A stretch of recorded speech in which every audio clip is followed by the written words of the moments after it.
Hello students, my name is Narendra Siswa and welcome to Udaan. आज start करेंगे अपन daily quiz of 28 April 2020। First question is विश्व खाद्य कार्यक्रम WFP के संदर्भ में निम्नलिखित कथनों पर विचार कीजिए। फर्स्ट कथन है WFP संयुक्त राष्ट्र की खाद्य सहायता शाखा है। स्टेटमेंट सेकंड इज यह सबसे बड़ा मानवीय संगठन है जो भूख को संबोधित करता है और खाद्य सुरक्षा को बढ़ावा देता है। स्टेटमेंट थर्ड इज इसकी स्थापना 1961 में हुई थी। उपरोक्त कथनों में से कौन सा या कौन से सही है? ऑप्शन ए केवल 1 और 3, ऑप्शन बी केवल 2 और 3, ऑप्शन सी केवल 2 एंड ऑप्शन डी उपरोक्त सभी। And right answer is option D उपरोक्त सभी। आइए बात करते हैं WFP की। WFP संयुक्त राष्ट्र की खाद्य सहायता शाखा है। यह सबसे बड़ा मानवीय संगठन है जो भूख को संबोधित करता है और खाद्य सुरक्षा को बढ़ावा देता है। यह भूख और कुपोषण को मिटाने का काम करता है। इसकी स्थापना 1961 में हुई थी। अब बात करते हैं WFP के उद्देश्य क्या क्या हैं। इसके उद्देश्य निम्नलिखित हैं। फर्स्ट इज़ आपात स्थिति के दौरान जान बचाने और आजीविका की रक्षा करना। सेकेंड इज़ दुनिया के नाजुक क्षेत्रों में आजीविका के निर्माण के लिए पोषण और खाद्य सुरक्षा का समर्थन करना। थर्ड इज़ आत्मनिर्भर बनने में देशों की मदद करना। फोर्थ इज़ भूख के अंतर उत्पत्ति चक्र को कम करने के लिए। ओके, इसके अलावा और भी उद्देश्य हैं, वो भी आपको ध्यान में रखना है। Next is question number second. Ramsar convention के संदर्भ में निम्नलिखित कथनों पर विचार कीजिए।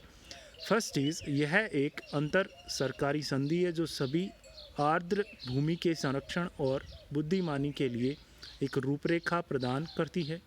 सेकंड स्टेटमेंट इज़ यह ट्रांस बाउंड्री वेटलैंड्स पर अंतर्राष्ट्रीय रूप से सहयोग करता है और केवल आर्द्र भूमि सिस्टम को साझा करता है। उपरोक्त कथनों में से कौन सा या कौन से सही है? ऑप्शन ए केवल 1, ऑप्शन बी केवल 2, ऑप्शन सी केवल 1 और 2 दोनों, ऑप्शन डी न तो 1 न ही 2 and right answer is option A केवल 1 ओनली। आइए एक्सप्लेन करते हैं रामसार कन्वेंशन के बारे में। यह एक अंतर सरकारी संधि है जो स्थानीय और राष्ट्रीय कार्यों और अंतर्राष्ट्रीय सहयोग के माध्यम से सभी आर्द्र भूमियों के संरक्षण और बुद्धिमान उपयोग के लिए एक रूपरेखा प्रदान करती है। कन्वेंशन ईरानी शहर रामसर में 1971 में हस्ताक्षरित आर्द्र भूमियों के पारिस्थितिक चरित्र के संरक्षण के लिए सबसे पुराने अंतर सरकारी समझौते में से एक है। कन्वेंशन के 3 स्तंभ के तहत अनुबंध करने वाली पार्टियां इसके लिए प्रतिबद्ध हैं। सभी आर्द्र भूमि के बुद्धिमान उपयोग की दिशा में काम करें। Wetlands of international importance Ramsar सूची की सूची के लिए उपयुक्त वेटलैंड्स नामित करें और उनका प्रभावी प्रबंध सुनिश्चित करें। ट्रांस बाउंड्री वेटलैंड्स साझा वेटलैंड सिस्टम और साझा प्रजातियों पर अंतर्राष्ट्रीय स्तर पर सहयोग करें। Next is question number 3। Beas संरक्षण रिजर्व के संदर्भ में निम्नलिखित कथनों पर विचार कीजिए। फर्स्ट स्टेटमेंट इज़ यह हरियाणा में ब्यास नदी का एक खंड है। सेकेंड इज़ रिजर्व भारत की लुप्त प्राय सिंधु नदी डॉल्फिन की एकमात्र ज्ञात जनसंख्या को होस्ट करता है। स्टेटमेंट थर्ड इज़ गंभीर रूप से संकटग्रस्त घड़ियाल को फिर से अस्तित्व में लेने के लिए एक कार्यक्रम शुरू किया गया था। उपरोक्त कथनों में से कौन सा या कौन से सही है? ऑप्शन ए केवल 1 और 2, ऑप्शन बी केवल 2 और 3, ऑप्शन सी 1 और 3, ऑप्शन डी उपरोक्त सभी and right answer is option B केवल 2 और 3। आइए एक्सप्लेन करते हैं इसे। ब्यास संरक्षण रिजर्व क्या है? यह पंजाब में प्रमुख रूप से ब्यास नदी का 185 किलोमीटर का हिस्सा है। नदी द्वीपों, रेत के टीलों और चैनलों से होकर बहती है जो जैव विविधता का समर्थन करने वाले जटिल वातावरण का निर्माण करते हैं। यह रिजर्व भारत की लुप्त प्राय सिंधु नदी डॉल्फिन की एकमात्र ज्ञात जनसंख्या को होस्ट करता है। जोखिम वाली प्रजातियों में से लुप्त प्राय मेसर और हॉग हिरण के साथ साथ ओटर भी शामिल है। गंभीर रूप से संकटग्रस्त घड़ियाल को फिर से अस्तित्व में लाने के लिए एक कार्यक्रम शुरू किया गया था। Next is question number 4। अंतर्राष्ट्रीय ऊर्जा एजेंसी के संदर्भ में निम्नलिखित कथनों पर विचार कीजिए। फर्स्ट स्टेटमेंट इज़ यह एक स्वायत्त अंतर सरकारी संगठन है जो आर्थिक सहयोग और विकास संगठन OECD के ढांचे में स्थापित किया गया है। सेकेंड स्टेटमेंट इज़ इसका मुख्यालय जिनेवा में स्थित है। थर्ड स्टेटमेंट इज़ IEA परिवार लगभग 75% वैश्विक ऊर्जा खपत का प्रतिनिधित्व करता है।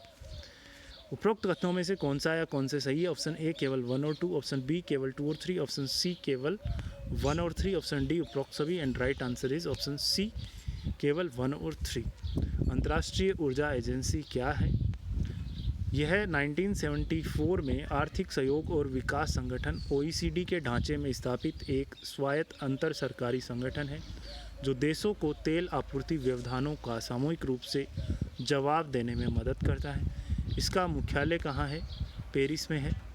IEA संधि की में रूपरेखा को अंतर्राष्ट्रीय ऊर्जा कार्यक्रम पर समझौता कहा गया था।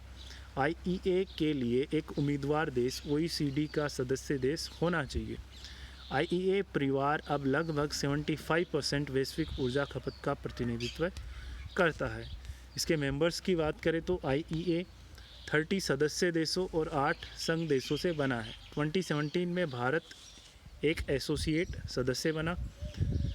अन्य प्रकाशन की बात करें तो वैश्विक ऊर्जा और CO2 स्थिति report. Okay, next is question number 5। BEE ऊर्जा दक्षता ब्यूरो के संदर्भ में निम्नलिखित कथनों पर विचार कीजिए। फर्स्ट इज़ यह विद्युत मंत्रालय के तहत एक स्वायत्त निकाय है। सेकंड, यह भारतीय अर्थव्यवस्था की ऊर्जा तीव्रता की कम करने के लिए प्राथमिक उद्देश्य के साथ विकासशील नीतियों और रणनीतियों में सहायता करता है। थर्ड स्टेटमेंट इज़ यह मौजूदा संसाधनों और बुनियादी ढांचे की पहचान और उपयोग करने के लिए नामित उपभोक्ताओं और नामित एजेंसियों के साथ समन्वय करता है। उपरोक्त कथनों में से कौन सा या कौन से सही है? ऑप्शन ए केवल 1 और 2, ऑप्शन बी केवल 2 और 3, ऑप्शन सी केवल 1 और 3, ऑप्शन डी उपरोक्त सभी। And right answer is option B केवल 2 और 3। आइए बात करें BEE की। ऊर्जा दक्षता ब्यूरो क्या है? यह ऊर्जा मंत्रालय के तहत एक वैधानिक निकाय है जिसे ऊर्जा संरक्षण अधिनियम 2001 के प्रावधानों के तहत बनाया गया। यह भारतीय अर्थव्यवस्था की ऊर्जा तीव्रता को कम करने के प्राथमिक उद्देश्य के साथ विकासशील नीतियों और रणनीतियों में सहायता करता है। यह नामित उपभोक्ताओं को नामित एजेंसियों के साथ ऊर्जा संरक्षण अधिनियम 2001 के तहत इसे सौंपे गए कार्यों को करने के लिए मौजूदा संसाधनों और बुनियादी ढांचे की पहचान और उपयोग करने के लिए समन्वय करता है। Next is question number 6। Thermohaline circulation के संदर्भ में निम्नलिखित कथनों पर विचार कीजिए। फर्स्ट इज यह गहरे समुद्र की धाराएं हैं जो पानी के घनत्व में अंतर से प्रेरित होती हैं जिसे तापमान और लवणता द्वारा नियंत्रित किया जाता है। सेकेंड इज थर्मोहेलेन परिसंचरण पृथ्वी का ध्रुवीय क्षेत्रों में शुरू होता है। उपरोक्त कथनों में से कौन सा या कौन से सही है? ऑप्शन ए केवल 1, ऑप्शन बी केवल 2, ऑप्शन सी 1 और 2 दोनों, ऑप्शन डी नीदर 1 और 2। And right answer is option C केवल 1 और 2 दोनों ही है। ओके, थर्मोहेलिन संचलन क्या है? यह जल के घनत्व में अंतर से प्रेरित गहरे समुद्र की धाराएं हैं जो तापमान, थर्मो और लवणता हेलाइन द्वारा नियंत्रित होती हैं। थर्मोहेलिन परिसंचरण पृथ्वी के ध्रुवीय क्षेत्रों में शुरू होता है। जब इन क्षेत्रों में समुद्र का जल बहुत ठंडा हो जाता है तो समुद्री बर्फ बन जाते हैं। आसपास का समुद्री जल खारा हो जाता है, घनत्व में वृद्धि और डूब जाता है। डूबा हुआ जल सभी समुद्रों के आसपास फैलता है। सतह के पानी को डूबते जल को बदलने के लिए खींचा जाता है जो अंत में ठंडा हो जाता है और डूबने के लिए पर्याप्त नमकीन होता है। ये वैश्विक कन्वेयर बेल्ट को चलाने वाले गहरे समुद्र की धाराओं को शुरू करता है। Next is question number 7। उत्तर पूर्वी परिषद के संदर्भ में निम्नलिखित कथनों पर विचार कीजिए। फर्स्ट इज उत्तर पूर्वी परिषद का गठन 1971 में उत्तर पूर्वी परिषद अधिनियम नामक अधिनियम द्वारा किया गया था। सेकेंड स्टेटमेंट इज परिषद का गठन उत्तर पूर्वी क्षेत्रों में विकास को संतुलित करने के लिए एक सलाहकार निकाय के रूप में किया गया था।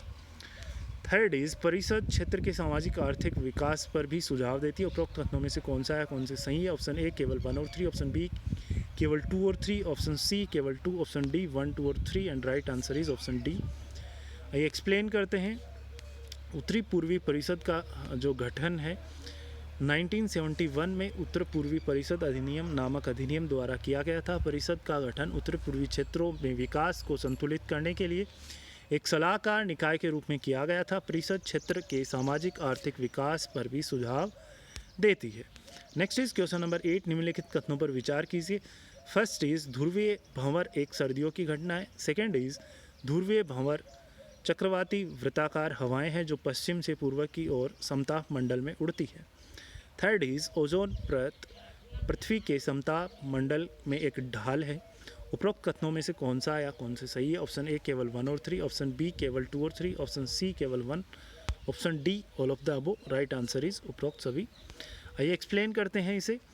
ध्रुवीय भंवर एक सर्दियों की घटना है। ध्रुवीय भंवर चक्रवाती वृत्ताकार हवाएं हैं जो पश्चिम से पूर्व की ओर समताप मंडल में उड़ती हैं।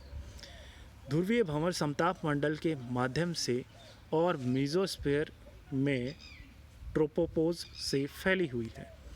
जब बर्बरता अधिक होती है तो ओजोन का मूल्य न्यूनतम होता है और तापमान अपने उच्चतम ठंड में होता है। इस प्रकार छिद्र बंद हो गया है। ओजोन परत पृथ्वी के समताप मंडल में एक ढाल है जो सूर्य से हानिकारक यूवी रेज से ग्रह को बचाता है, पृथ्वी को बचाता है। नेक्स्ट इज क्वेश्चन नंबर 9, निम्नलिखित कथनों पर विचार कीजिए। First statement is anti ship मिसाइलें वो मिसाइलें हैं जिनका इस्तेमाल बड़ी नावों और जहाज़ों के विरुद्ध किया जाता है। सेकेंड स्टेटमेंट इज भारत के पास मौजूद एंटी शिप मिसाइलों में ब्रह्मोस, निर्भय धनुष, ब्रह्मोस थर्ड और ब्रह्मोस नेक्स्ट जनरेशन शामिल है। उपरोक्त कथनों में से कौन सा या कौन से सही है? ऑप्शन ए केवल 1, ऑप्शन बी केवल 2, ऑप्शन सी केवल 1 और 2 दोनों, ऑप्शन डी न तो 1 न ही 2। Right answer is option C 1 और 2 दोनों। आइए एंटी शिप मिसाइलों की बात करते हैं। एंटी शिप मिसाइलें वो मिसाइलें हैं जिनका इस्तेमाल बड़ी नावों और जहाज़ों के विरुद्ध किया जा सकता है। हिटलर के शासनकाल के दौरान जर्मनी द्वारा पहली एंटी शिप मिसाइलें विकसित की गई थी। भारत के पास मौजूद एंटी शिप मिसाइलों में ब्रह्मोस, निर्भय धनुष, ब्रह्मोस सेकेंड, ब्रह्मोस एनजी शामिल है। ब्रह्मोस मिसाइलों को भारत और रूस द्वारा संयुक्त रूप से विकसित किया गया था। Next is question number 10, angel वक्र निम्नलिखित में से किससे संबंधित है? ऑप्शन ए आर्थिक असमानता, ऑप्शन बी आर्थिक विकास और पर्यावरण में गिरावट, ऑप्शन सी एक अर्थव्यवस्था और आय का वितरण, ऑप्शन डी घरेलू व्यय और आय and right answer is option D घरेलू आय और व्यय।